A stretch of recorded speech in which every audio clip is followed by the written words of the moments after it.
Pulau Ternate adalah pulau yang tidak hanya kaya akan rempah-rempah, namun juga cerita rakyat serta tradisi yang diwariskan secara turun-temurun. Salah satu kisah rakyat Ternate yang menjadi legenda dan dikenang hingga masa kini adalah cerita asal-usul terjadinya Danau Tolire. Nuansa mistis bercampur haru mewarnai kisah klasik rakyat Ternate ini. Uniknya, tempat-tempat yang menjadi bagian dari cerita ini masih dapat kita saksikan hingga saat ini. Alkisah seorang ayah yang berhubungan intim dengan putrinya hingga sang putri tersebut mengandung. Padahal, sang ayah konon adalah seorang pemimpin desa yang terletak di kaki Gunung Gamalama dan cukup dihormati oleh warganya.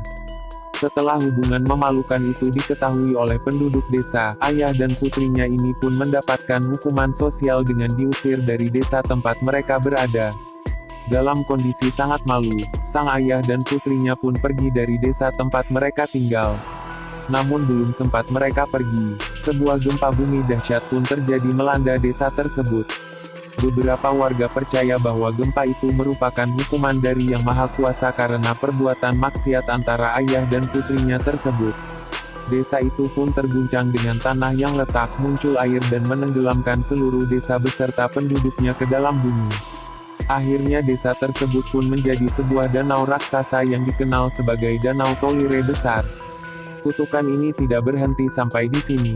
Sang putri yang mengetahui datangnya bencana pun sempat melarikan diri hingga ke tepian pesisir laut. Namun, kutukan gempa tersebut tetap terjadi dan melanda tanah tempat putri tersebut berpijak.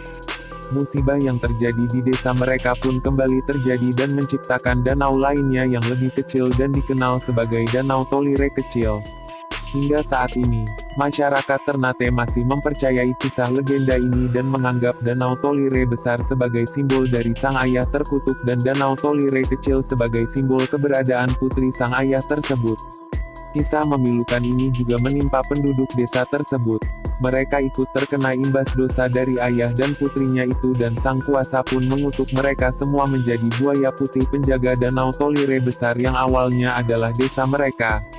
Kisah ini memang dipercaya hanya sebatas legenda, namun menurut pengakuan warga setempat, sudah banyak wisatawan maupun penduduk lokal yang melihat langsung keberadaan buaya-buaya putih penunggu Danau Tolire Besar dengan mata kepala sendiri. Terkait kutukan ini, warga setempat juga percaya bahwa tidak ada satupun orang yang mampu melemparkan batu hingga ke tengah danau. Berbagai kisah yang terkait legenda ini menjadi daya tarik tersendiri bagi para wisatawan yang akan berkunjung ke Danau Tolire. Bahkan, para penjual makanan yang ada di dalam kompleks objek wisata Danau Tolire dapat menjual batu-batu kerikil untuk membuktikan bahwa tidak ada satupun yang dapat melempar batu hingga ke tengah danau. Anehnya, hingga kini memang tidak ada satupun orang yang mampu melempar batu hingga ke tengah danau. Biasanya, sejauh apapun lemparannya, lemparan itu hanya akan berakhir di pinggir danau, atau kembali ke tebing tempat berpijak. Terlepas dari kisah legenda yang memilukan ini, Danau Tolire tetaplah danau yang sangat mempesona. Hamparan danau seluas 5 hektar dengan kedalaman mencapai 50 meter menjadi daya tarik bagi para wisatawan. Tidak hanya itu, bila sore menjelang, baik Danau Tolire Besar maupun Kecil akan menjadi tempat sempurna menikmati matahari terbenam dengan latar lautan biru nan indah. Para penduduk lokal pun memanfaatkan situasi ini untuk berdagang. Biasanya pisang goreng serta kelapa muda menjadi andalan makanan yang dijual bagi para wisatawan sembari mereka menikmati waktu santai di Danau Tolire.